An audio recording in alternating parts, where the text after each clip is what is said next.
Amber Klimczak. And we are Two Peaks in a Pod. Hi, everybody. Well, welcome back. Good to see and hear you guys all again. And Dr. K, how's your week been?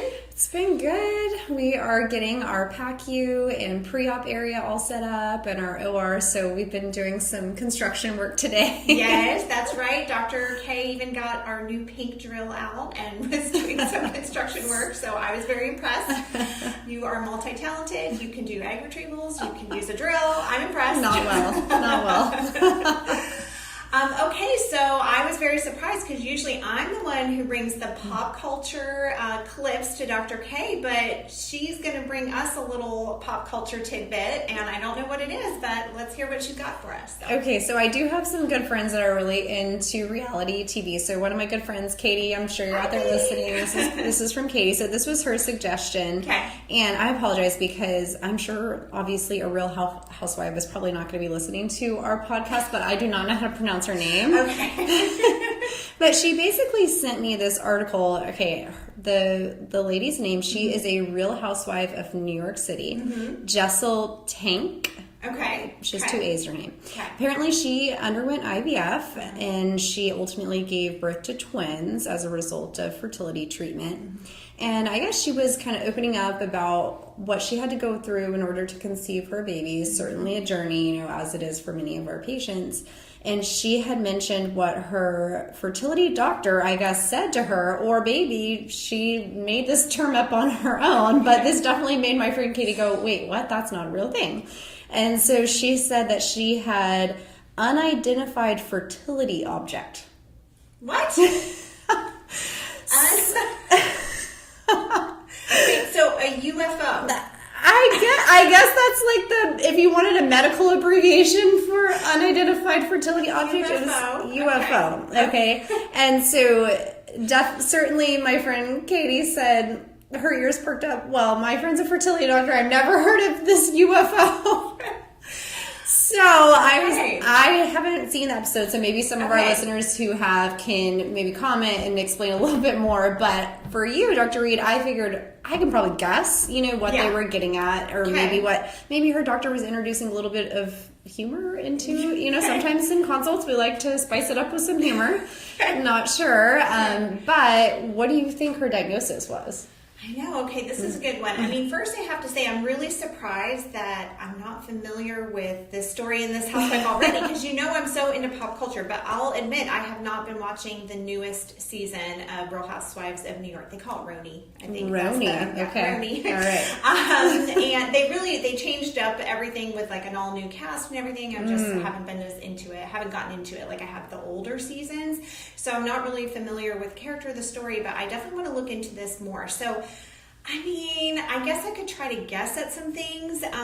Whenever I think of an object, I guess I'm thinking of something inside of the uterus would be my best bet. So we know that a baby needs to implant in the lining of the uterus. So then I think, what are some things in the lining that could keep a pregnancy from implanting? So certainly there could be polyps. There could be sometimes a foreign body left behind.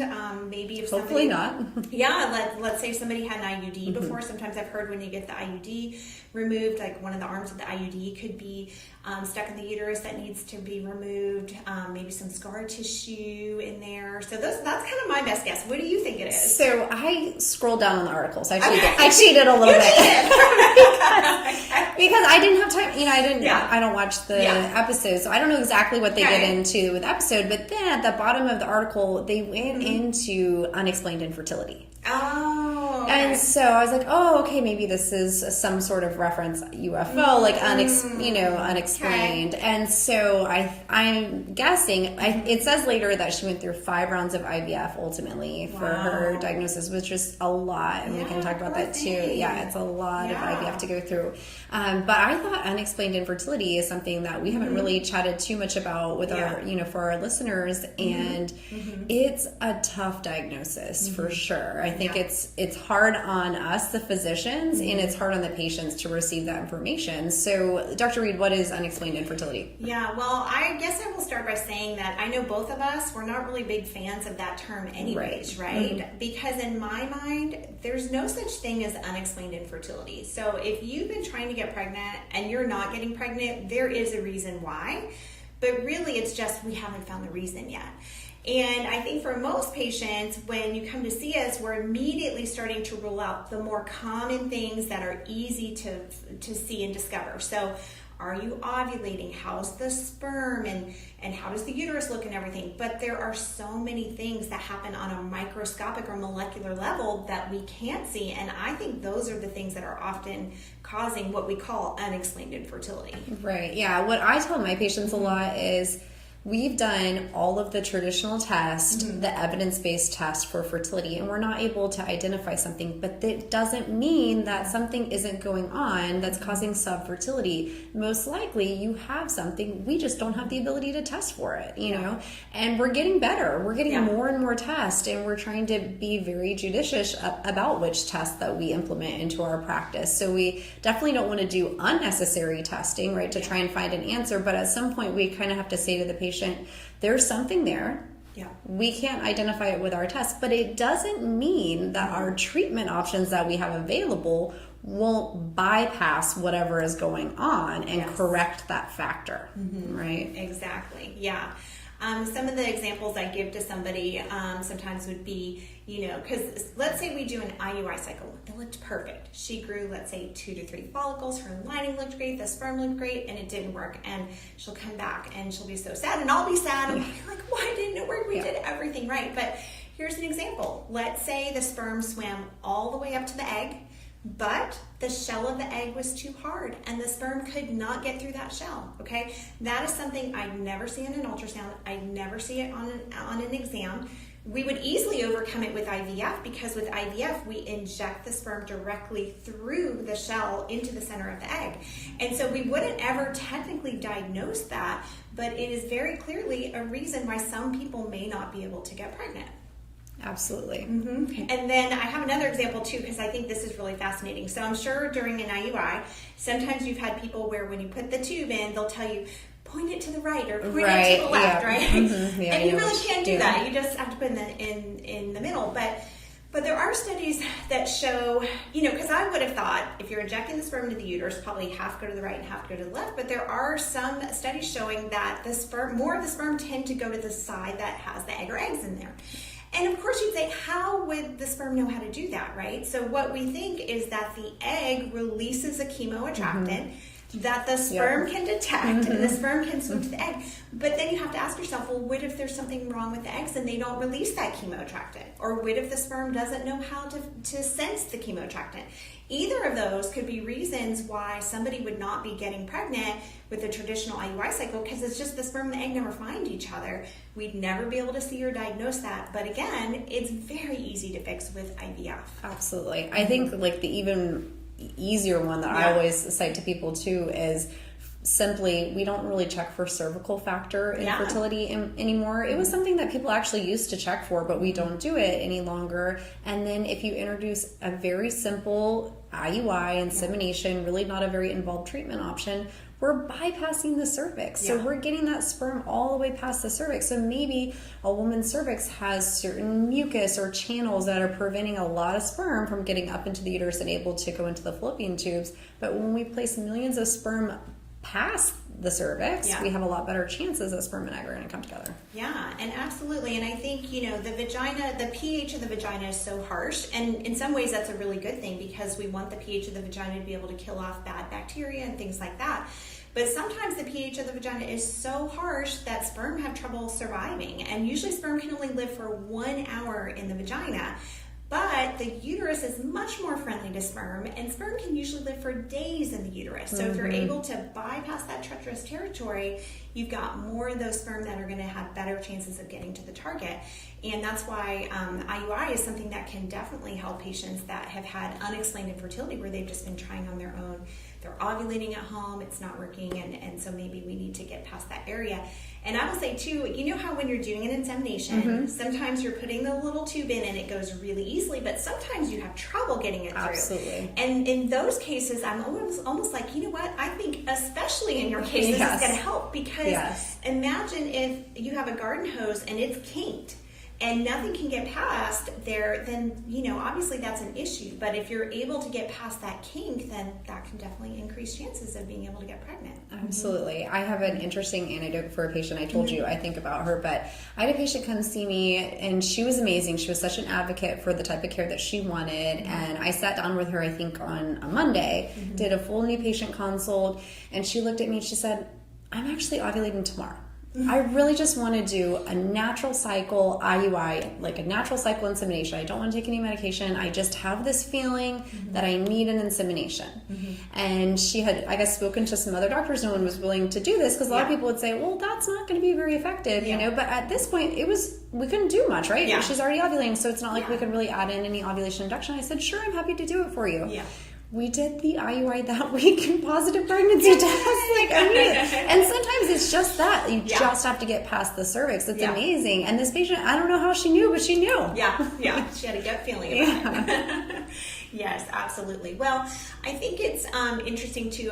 I've looked at the data for patients with unexplained infertility. One of the most common things that I'll get is patients will come in and they'll say, I'm having period every month, which to me indicates that they are ovulating on their own. And sometimes they will say, I only want to do fertility medication, or I only want to do IUI. Right. And I really do try to encourage them in those cases to do both, because what's interesting is they both seem to kind of feed on each other. So, you know, I think there's one study that looked at patients who were trying on their own versus just taking Clomid versus doing a natural IUI versus doing Clomid and IUI. Those first three groups all had the same chances of getting pregnant every month, but the Clomid IUI group had triple the chances of getting pregnant compared to all of those other groups. And I really tried to think why that would be. And I think a lot of people agree that, for example, if you're taking Clomid, it's great for the ovaries. Instead of growing your 1 egg a month, you might grow 2 or 3. But then Clomid sometimes has side effects that can be negative, like thinning out your fertile discharge or may affect the lining. And so that's why it seems that pairing it with IUI may give you those better chances of getting pregnant. Absolutely. I talk about those studies a lot with my patients. I kind of actually walk through the ASRM practice bulletin or committee opinion on unexplained infertility. I think it's really good. It's a good summary of all the studies that are available. And it's the same thing. I mean, really, it should be ovulation induction plus insemination if you're going to go down that route.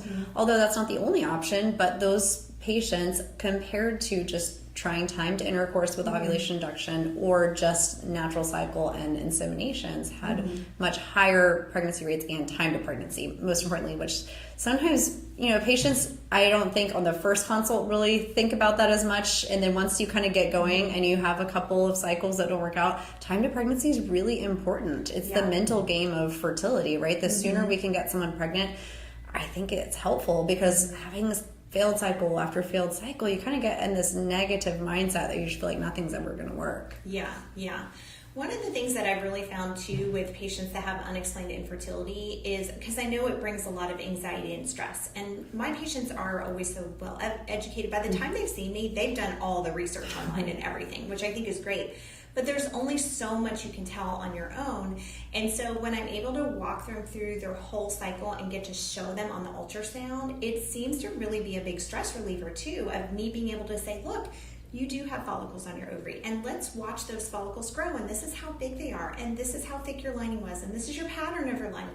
Just getting all of those details too is so helpful, because we're ruling out contributors while also just learning more about her body. So I think that's been really helpful too. Even if you have a cycle that didn't work, you have more information. Absolutely. I think it's frustrating to go through the testing and find out you're normal, but I'm like, hey, like, look at this, your body's working right. Like, I love it when my unexplained infertility patients come in. I'm like, look at all your beautiful follicles. You've grown such a nice dominant follicle. Look at your lining, you know, because for a lot of our patients, they would kill to have beautiful thick lining, or even to get a follicle to develop on its own to ovulate.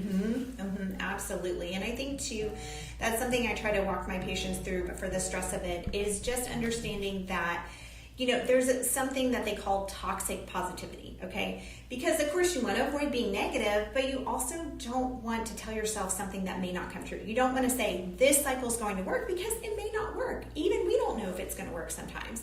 But instead of using that type of positivity, instead showing gratitude towards your body and just saying, you know what?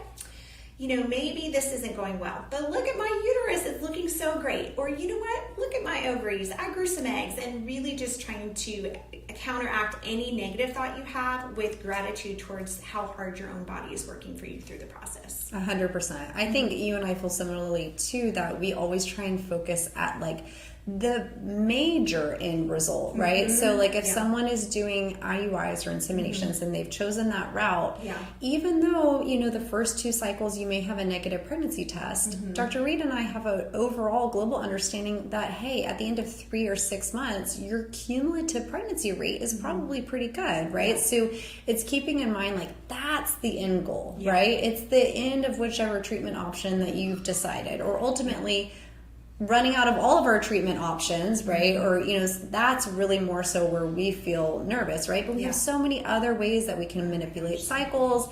Think about like the global endpoint instead of just each kind of step along the way. Yes. Okay, so I thought it would be fun to try to guess each other's favorite fertility test and the fertility test that we like the least. So first, I guess you have to think of your favorite and your least favorite. Yeah, I need to actually think about this. Yes. So I think I already have my favorite. I'm trying to think. I think I already have them. But do you want to go? Do you want to guess mine first, or you want me to guess yours first? I think I know what your favorite is. I know what my favorite is, but I'm still trying to think about what my least favorite. I have quite a few least favorites. Okay, let me guess what yours is. Okay, you think you can guess my favorite one? I don't know. All fertility testing. Yes. Like anything you could do. Yeah. I think you might get it. I don't know. This is okay, like a long shot. Do you want me to guess your favorite? No. I'm going to guess yours. I'm going to say the semen analysis. No. You think that's my favorite? No. Okay, my favorite is an SIS. Oh. You know I love my SIS. Yes. So an SIS is a saline infusion sonogram, and what I do is I use this test to really look inside of the uterus to see, could there be anything in there hiding, a UFO, I guess, that could keep a pregnancy from implanting. Because here's the thing, when we're doing ultrasounds, we can see the lining, but the lining is 2 layers that are smashed together like this. But imagine if I had a jelly bean in my hand right now, you would have no idea. So when I use water or saline to open up those layers, then I can see, is there something inside of there that's keeping an embryo from implanting, like polyps or scar tissue or inflammation and things like that. So I think an SIS is really helpful, especially for patients with unexplained infertility, because I think it's something that sometimes gets missed because it's not apparent on a routine ultrasound. And I will say sometimes I can also use it to kind of cheat, because when I'm injecting the saline in, sometimes it'll go through the fallopian tube and I can see on the ultrasound that the saline had spilled into the pelvis. And so it's another way for me to double check and make sure that that at least one fallopian tube is open as well. So that's my favorite test. Do you like SISs? I do. Okay. I was actually going to say that's probably one of my favorites. But now I have to think of another favorite because you took mine. But yeah. Okay, let me guess your least favorite test. Okay. Is it the outcome? No. Is it the outcome or doing it? Wait, is it what? Is it like interpreting the outcome, like the answer from the test, or is it actually physically doing the test? No. Okay. Oh, is that why you guessed semen analysis? Because you thought, I actually like to perform semen analysis. I think that's good. But no, just use of the test. Like it's one of your favorite tests to order, I guess is what I would say. Yeah. Okay, so your least favorite test to order. Yeah. I think one of my least favorite might be one of your favorite. Oh, day 3 FSH. Yes. It's a classic. So probably one of my least favorites is a day 3 FSH, but I do think there are many times where it is very important. Oh, it's so great. I think, I mean, of course I'm biased because of where I trained, but I think day 3 FSH has so much meaning behind it, and I honestly think I put so much thought into day 3 FSHs that it's almost like even when I look at it, I get a gut feeling. It's kind of crazy, and it's probably the same way. I mean, I feel that way a little bit about AMH, right? Yeah. But day 3 FSH is so much more valuable to me in terms of interpreting outcome and how I really think people are going to perform one way or another. And so, yeah, it's so useful. I don't know. When you see enough patients go through, because as Dr. RHONY knows, I train at a really high volume IVF center, so I saw lots and lots of people going through fertility treatment. And when you have that benefit of seeing this high volume of patients going through and looking at what their lab work looks like, you just get such like an instinct feel for someone's labs look like this, treatment outcomes are probably going to look like this, you know? So I just have like a very quick, like, okay, that's her day 3 FSH, that's her AMH, I can sort of predict how it's going to go. Well, okay, so let's kind of review for everybody what FSH is. So FSH is a hormone that goes from the brain to stimulate the ovaries, and the FSH level can actually vary throughout the cycle. So usually we want to be checking the FSH level on the 2nd or 3rd day of the period. And when you check it, you also want to pair it with an estradiol level or an estrogen level to make sure that you are getting an accurate reflection of what the true FSH level is. So for FSH, I do think it's actually really important for some patients whenever, for example, they're not having periods and we're trying to figure out why they're not having periods. That is very important to help determine, is this a problem where the ovaries are failing, or is this a problem where the brain is not producing FSH like it should be? So I do think that is a really good reason to draw FSH. And I don't ever think there's a reason not to draw FSH, but the thing that kind of stresses me out is I've heard, and maybe you can tell me because y'all did them so much where you came from before, is I've heard or seen where insurance companies like to tell a patient they can't have treatment if their FSH level is too high. Have you ever heard of that before? I actually haven't ever seen them say you can't treat this patient, but I have often seen that it's required that we get it, and it needs to be a true day 3 FSH. Not, sometimes people will get them drawn anywhere in the cycle, and that's, like we said, not accurate. I'm trying to think back and see if I've ever seen someone not get covered because of it. I mean, if there's evidence of premature ovarian insufficiency, no doctor is going to say, let's stimulate this patient. So I would say probably the FSH levels that do come back pretty high, really that's a discussion to have with the patient and the doctor about, is it really prudent to even stimulate this person? Probably insurance companies should not be the ones to decide whether or not someone can stimulate or not. And I don't know what the company is using as their cutoff, but I would assume a doctor is probably going to have a cutoff as well that makes them concerned, hey, this isn't a really good idea, we're going to put you through a lot of risk, and we're not going to have the outcome that you really want at the end. And then I would say the other thing is, so at past places I've been, I've definitely been at places where we routinely got day 3 FSH all the time too. And there were times sometimes where a patient would get a really high FSH and they were essentially told, you should probably adopt or something like that. And then I would see her get pregnant. And then I'd say, oh my gosh. And of course, that's not the case for everybody, but then I kind of have in my mindset that won't ever for me be the determinant of whether I can treat somebody or not. And so I don't know, I guess for me personally, sometimes it creates a little more stress for me. If I know somebody has a really high FSH, you know, I don't want to look at the cycle differently, but I can understand what you're saying too, is it might just help you kind of have a glimpse into the future too. So yeah, I think it really helps me to tailor my cycles to the patient that I'm treating, right? More information is better. We want to know as much about the patient before we get started on medications. How am I going to dose that medication? Which protocol is going to be best for that patient? You know, what ways can we make it so that it's the ideal cycle to ultimately get a really nice outcome at the end? So it's just more information. And for some reason, it's so different in my mind than AMH. They're definitely just different pieces of information. Dr. Reed, I think maybe too the stress part of it. I think that's the hard part. I guess I don't want somebody to feel too stressed out, you know, with lab tests, because in my mind I'm just like, no, it's okay, you have a chance or something, but I agree, it's also good to just have all the information that you can have too. It's similar to AMH in that respect. You know, it's not an end-all test, right? We know that people with high FSHs absolutely can conceive on their own. You know, it's just to help us to predict and plan. I was curious, do you ever use the Klimczak challenge test? I used to do it. I'm surprised you even know what that is, because yes, so we used to do the Klimczak challenge test all the time.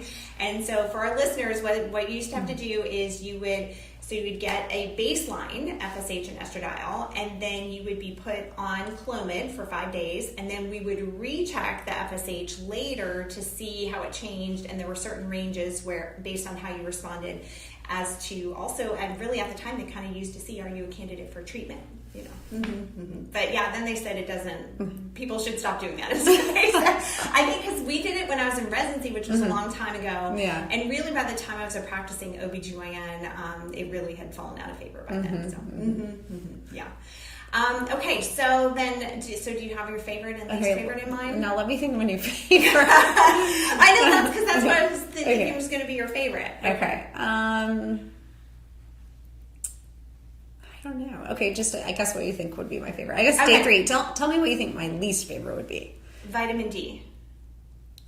Okay, that's a good answer. Okay. I don't do vitamin D, so Dr. Reed knows this. So I don't check blood levels of vitamin D for my patients, and really I have a lot of reason behind that. I actually wrote a paper with Jason Fernasiak about how labs actually extract blood to test for vitamin D, and vitamin D is extremely unstable after it's removed and it's in a blood sample, and pretty much no lab stores it properly in order to get an accurate value. So most labs are going to come back with a low value, and it's not necessarily the case that everyone is deficient, but I do say to my patients, hey, vitamin D and fertility are probably related. Most of the data, says we need to have adequate levels. It's not going to hurt you to supplement vitamin D. So I always say, let's start vitamin D supplementation. Let's add it to your prenatal vitamin if you're not already taking it already. The fact is, most of us just don't go out in the sun anymore. It's too hot, and we're scared of skin cancer. Yeah. So we just don't go out in the sun and sun ourselves. But we humans, we evolved to be out in the sun. So that is part of where we get that vitamin. So I say, supplement is probably not worth testing it. It's not, it's not something that I hate necessarily to do, but it's just one more test to do. Yeah. It's been interesting because I used to first check it and then decide to supplement. But 80% of my patients were coming back as vitamin D deficient. And so now at my new patient appointment, I just tell everybody start at 2,000 IUs per day, and then I say we'll check it and then we'll increase more if we need to. I've definitely seen that some factors seem to be associated with vitamin D deficiency more than others. My PCOS patients, my overweight or heavier patients, patients who have thyroid problems, all of those seem to have higher rates of vitamin D deficiency. But I will say, I think it's good that you had studied that, because I did suspect there was an issue. Because when we have a lab test and we're determining what a normal range is, of course there's different things you can do. But for example, you could say, well, a normal range might be where 95% of people lie, and if you're the 5% that are out of there, then that's abnormal. Okay. If that's the case, I should not be seeing 80% of my patients having abnormal levels. So I'm like, but it's okay. These people that got tested for vitamin D, and so I am kind of grappling with that, trying to understand why I'm seeing so much low vitamin D. And I say the same thing. We live in Texas. Everybody should have great vitamin D levels. Yeah. And so I'm not totally understanding that, but I think it's hard because insurance is not covering vitamin D sometimes.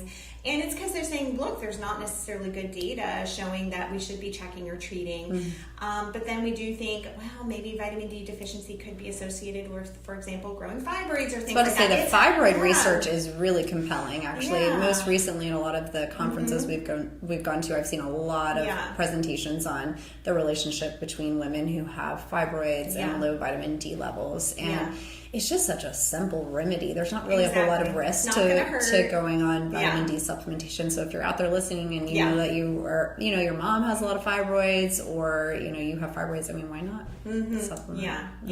But I will say, don't supplement too much, because lately I've seen some patients that it was too high. Actually, I saw one recently that was 130. I was like, oh my goodness, how much vitamin D are you taking? I've noticed that the vitamin D drops seem to be very potent. So so we've had to have. It's a little scary because that's what you give to newborns. The vitamin D drops. Breastfed babies, you give them the little vitamin D droppers. But they have the 50,000 unit vitamin D supplements now, and you're supposed to give once a week, but sometimes patients are using that. I'm like, that's not a daily dose.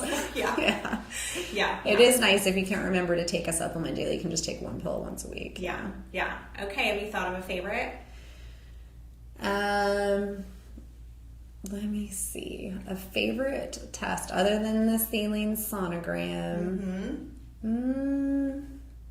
I do think day 3 FSH is a good one. I do like it. I figured that's what I was going to say. What's your favorite? And it's kind of almost like it's probably fair to say day 3 FSH and AMH together. I feel like maybe the two of those good. Do you know what my least favorite is though? Certainly, like of all things. Besides vitamin D. Besides vitamin D. For fertility.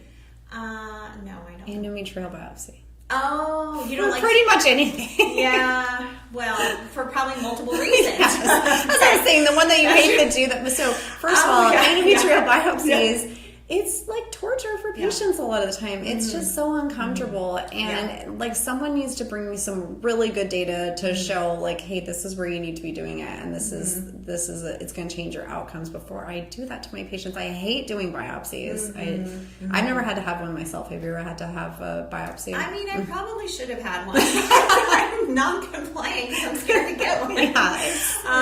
But if somebody had nitrous gas, I would be willing to do it. Which thank goodness we have nitrous now, so if a patient does need to have one, we can certainly offer that.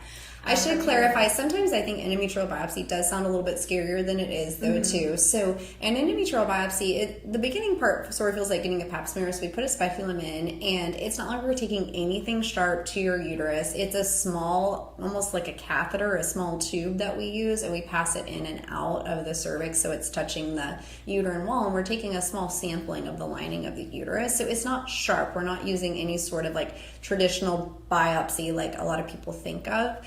But it is a sampling of the endometrium, the inside lining of the uterus. Yeah.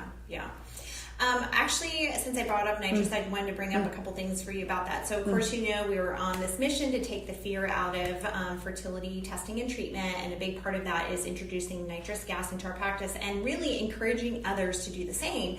And I've been really happy because a number of doctors have reached out to us to help get them set up with this. And there's doctors who have already purchased and made it a part of their practice, which I think is amazing and great. But also I've had a lot of people reach out to me and just share their struggles as to why they haven't been able to incorporate into the practice. I just thought you might think that this is interesting. So one of the barriers has been for physicians that don't own their practice. So if they have a boss at their practice and they're trying to say, we want to get this nitrous gas, well, if the person who's in charge, the administrative people, say not to get it, then they're kind of powerless there. And I think it's true. Hard, and that's where I really think physicians do need to be leaders in the medical field to be able to advocate for patients and be able to get better treatment. Yes, that's definitely, I mean, you and I obviously have strong opinions about this, but it's really a challenge in medicine now that a lot of the power is going into the hands of people who have bought up practices who aren't necessarily medically driven, right? Their motivations are a little bit different than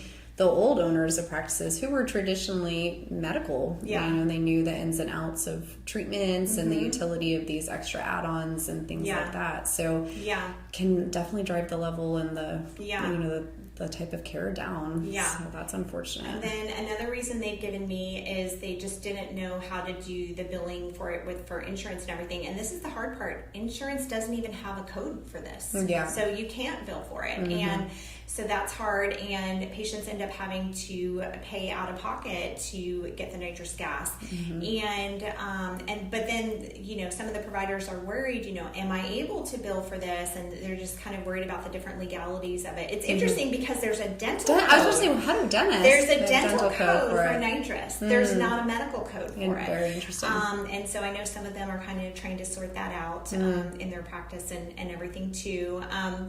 And then some people said it's just hard because if you don't know anybody else who's doing it, you don't know how to get trained on it. And I said, that's something we can help with because we've done it. We can kind of show you how to do it and everything. So I think that's taking away a barrier there. But I think those were kind of the main reasons that came up, but were just things that I hadn't really thought of. It's just everybody's situation is a little different. Oh, one thing too, though. They said when they went to their administration and they said, we want to do this for our patients. One of them said, well, we want to see a research study. And I kind of thought, hey, we can do that study, right? This is an easy study. We clearly know patient it works. Questionnaire before and after. But then I really thought, is it ethical to do that study? Yeah, because you're withholding pain management from patients who need it. So let's say we decided for men that we're going to do a study and we're going to take a clamp and we're going to put it on the penis on half of these with no anesthesia. And the other half will give them anesthesia. And we'll see who has pain. Yeah. That is not, First of all, nobody would ever stand for that. Why are we No okay man with that would for volunteer women? for that. Why should we do that study on women? That's not even ethical. And so I'm like, really, all you have to do is see one procedure with a patient under nitrous and know that patient's more comfortable. I mean, is there a study showing that you need to be asleep for an appendectomy? Like, you don't need a study for that. It's obvious. Very true. And so that was a little frustrating for me, but I just know that for both of us, we want to just continue advocating for that. If you're a patient listening and you want your doctor to get nitrous, feel free to pass on our information. We're happy to help your doctor do that. And if you're a doctor listening and you want to get set up with nitrous, let us know. Again, we're happy to try to help you get set up with that because we think it's been really helpful for our patients. That's awesome. That's really awesome. Yeah. All right. Okay, should we wrap it up for the week? I think so. Okay, Thanks, good. All right, everyone. thanks everyone. Hope you all have a good week. Have a good one. Bye.